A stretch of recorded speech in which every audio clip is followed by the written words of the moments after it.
ವೀಕ್ಷಕರೆಲ್ಲರಿಗೂ ಭವಿಷ್ಯವಾಣಿ ವಿಶೇಷ ಕಾರ್ಯಕ್ರಮಕ್ಕೆ ಸ್ವಾಗತ. ಇವತ್ತಿನ ಈ ವಿಡಿಯೋದಲ್ಲಿ ನಾವು ಬುಧನ ರಾಶಿ ಪರಿವರ್ತನೆಯ ಪ್ರಭಾವಗಳ ಕುರಿತು ತಿಳಿದುಕೊಳ್ಳಲಿನ. ವೀಕ್ಷಕರೇ, ಬುಧವು ಚಂದ್ರನ ನಂತರ ನಮ್ಮ ಸೌರವ್ಯೂಹದಲ್ಲಿ ಅತ್ಯಂತ ಚಿಕ್ಕದಾದ ಮತ್ತು ವೇಗವಾಗಿ ಚಲಿಸುವ ಗ್ರಹವಾಗಿದೆ. ಇದು ನಮ್ಮ ಬುದ್ಧಿವಂತಿಕೆ, ಸ್ಮರಣೆ ಮತ್ತು ಕಲಿಕೆಯ ಸಾಮರ್ಥ್ಯವನ್ನು ಪ್ರತಿನಿಧಿಸುತ್ತದೆ. ಇದು ನಮ್ಮ ಪ್ರತಿವರ್ತನೆಗಳು, ನರಮಂಡಲ, ನಮ್ಯತೆ, ಮಾತು, ಭಾಷಾ ಸಂವಹನ, ಲಿಖಿತ ಅಥವಾ ಮೌಖಿಕ ಮತ್ತು ಸಂಖ್ಯೆಗಳಿಗೆ ಸಂಬಂಧಿಸಿದ ಯಾವುದನ್ನಾದರೂ ನಿಯಂತ್ರಿಸುತ್ತದೆ. ಮೇಷರಾಶಿಯು ಪ್ರಕೃತಿಯಲ್ಲಿ ಸಂಪೂರ್ಣವಾಗಿ ವಿರುದ್ಧವಾಗಿದೆ. ಬಲವಾದ ಬುಧವು ಅಗತ್ಯವಾದ ಜೀವನ ತೃಪ್ತಿ, ಉತ್ತಮ ಆರೋಗ್ಯ ಮತ್ತು ಬಲವಾದ ಮನಸ್ಸನ್ನು ಒದಗಿಸುತ್ತದೆ. ಇದು ಸಕಾರಾತ್ಮಕ ಫಲಿತಾಂಶಗಳನ್ನು ತರಬಹುದು, ವ್ಯಾಪಕವಾದ ಜ್ಞಾನವನ್ನು ಪಡೆದುಕೊಳ್ಳುವಲ್ಲಿ ಹೆಚ್ಚಿನ ಯಶಸ್ಸಿಗೆ ಕಾರಣವಾಗುತ್ತದೆ. ಇದು ವ್ಯವಹಾರದಲ್ಲಿ ಉತ್ತಮ ನಿರ್ಧಾರ ತೆಗೆದುಕೊಳ್ಳಲು ಸಹಾಯ ಮಾಡುತ್ತದೆ. ತಮ್ಮ ಜಾತಕದಲ್ಲಿ ಬುಧ ಬಲವಿರುವವರು ಸಾಮಾನ್ಯವಾಗಿ ಊಹಾಪೋಹ ಮತ್ತು ವ್ಯಾಪಾರದಲ್ಲಿ ಉತ್ತಮ ಸಾಧನೆ ಮಾಡುತ್ತಾರೆ. ಅವರು ಜ್ಯೋತಿಷ್ಯ ಮತ್ತು ಆಧ್ಯಾತ್ಮದಂತಹ ನಿಗೂಢ ಆಚರಣೆಗಳಲ್ಲಿಯೂ ಸಹ ಅಭಿವೃದ್ಧಿ ಹೊಂದಬಹುದು. ಬುಧ ಗ್ರಹವು ಸೆಪ್ಟೆಂಬರ್ ತಿಂಗಳಿನ 15ನೇ ತಾರೀಕಿನ ದಿನ ಬೆಳಿಗ್ಗೆ 10:58 ಕನ್ಯಾ ರಾಶಿಗೆ ಪ್ರವೇಶಿಸುತ್ತದೆ. ಅಕ್ಟೋಬರ್ ತಿಂಗಳಿನ 3ನೇ ತಾರೀಕಿನವರೆಗೆ ಕನ್ಯಾ ರಾಶಿಯಲ್ಲಿ ಇರುತ್ತದೆ. ಈ ಸಾಗಣೆಯು ಪ್ರತಿ ರಾಶಿಚಕ್ರದ ಮೇಲೆ ವಿಶೇಷ ಪರಿಣಾಮವನ್ನು ಬೀರುತ್ತದೆ. ಬುಧವನ್ನು ಮಾತಿನ ಅಂಶ ಎಂದು ಕರೆಯಲಾಗುತ್ತದೆ. ಇದು ನಮಗೆ ಸಂಖ್ಯಾಶಾಸ್ತ್ರದ ಸಾಮರ್ಥ್ಯವನ್ನು ಒದಗಿಸುತ್ತದೆ. ಬುಧವು ನಮ್ಮ ಬುದ್ಧಿವಂತಿಕೆಯನ್ನು ನಿಯಂತ್ರಿಸುತ್ತದೆ ಮತ್ತು ನಮಗೆ ತಾರ್ಕಿಕ ಸಾಮರ್ಥ್ಯಗಳನ್ನು ಒದಗಿಸುತ್ತದೆ. ನಾವು ಏನನ್ನಾದರೂ ಎಷ್ಟು ಚೆನ್ನಾಗಿ ವಿಶ್ಲೇಷಿಸಬಹುದು ಎಂಬುದನ್ನು ಬುಧ ನಿರ್ಧರಿಸುತ್ತದೆ. ಬುಧ ಗ್ರಹವು ಭಯಾನಕ ಸ್ಥಿತಿಯಲ್ಲಿದ್ದರೆ ವ್ಯಕ್ತಿಯ ಮಾತು ಯಾರನ್ನಾದರೂ ವಿರೋಧಿಯನ್ನಾಗಿ ಮಾಡಬಹುದು.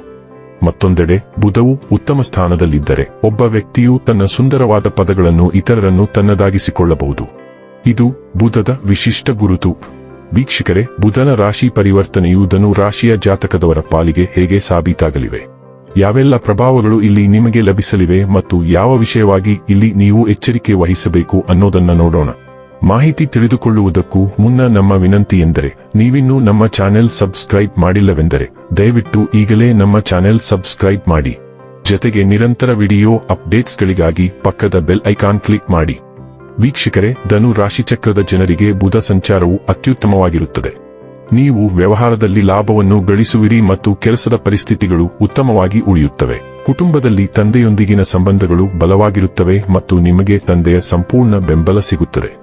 ವೃತ್ತಿ ಜೀವನದಲ್ಲಿ ಪ್ರಗತಿ ಇರುತ್ತದೆ ಮತ್ತು ಕೆಲಸದ ಕ್ಷೇತ್ರದಲ್ಲಿ ಅನುಕೂಲಕರ ಫಲಿತಾಂಶಗಳನ್ನು ಪಡೆಯಲು ನೀವು ಸಂತೋಷಪಡುತ್ತೀರಿ. ಸಮಾಜದಲ್ಲಿ ನಿಮ್ಮ ಗೌರವ ಹೆಚ್ಚಾಗುತ್ತದೆ ಮತ್ತು ಜೀವನದಲ್ಲಿ ಸಂತೋಷ ಇರುತ್ತದೆ. ಉದ್ಯೋಗದಲ್ಲಿರುವವರು ತಮ್ಮ ಕೆಲಸವನ್ನು ಬದಲಾಯಿಸಬಹುದು. ವ್ಯಾಪಾರ ಕ್ಷೇತ್ರದಲ್ಲಿಯೂ ನಿಮಗೆ ಅನುಕೂಲಕರ ಪ್ರಯೋಜನಗಳು ಸಿಗುತ್ತವೆ ಮತ್ತು ನಿಮ್ಮ ಬುದ್ಧಿವಂತಿಕೆಯಿಂದ ನೀವು ಸಾಕಷ್ಟು ಹಣವನ್ನು ಗಳಿಸುವಿರಿ.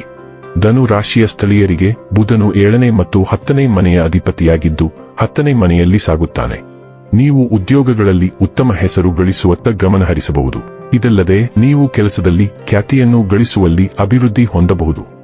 ವೃತ್ತಿ ರಂಗದಲ್ಲಿ ಕನ್ಯಾ ರಾಶಿಯಲ್ಲಿ ಈ ಬುಧ ಸಂಚಾರದ ಸಮಯದಲ್ಲಿ ನಿಮ್ಮ ಕೆಲಸಕ್ಕೆ ಮಾನದಂಡಗಳನ್ನು ನಿಗದಿಪಡಿಸುವಲ್ಲಿ ನೀವು ಸ್ಪಷ್ಟವಾಗಿರಬಹುದು ಮತ್ತು ನಿಮ್ಮ ಮೇಲಧಿಕಾರಿಗಳಿಂದ ಪ್ರಶಸ್ತಿಗಳನ್ನು ಗಳಿಸಬಹುದು.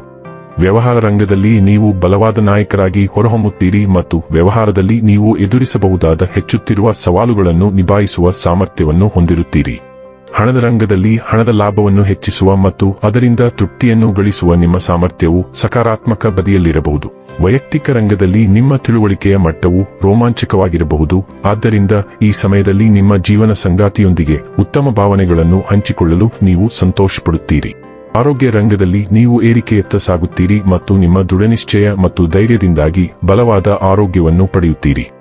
ಧನು ರಾಶಿಯವರಿಗೆ ಬುಧನು ವೃತ್ತಿ ಮತ್ತು ಸಾರ್ವಜನಿಕ ಸ್ಥಾನಮಾನದ 10ನೇ ಮನೆಯ ಮೇಲೆ ಪರಿಣಾಮ ಬೀರುತ್ತಾನೆ.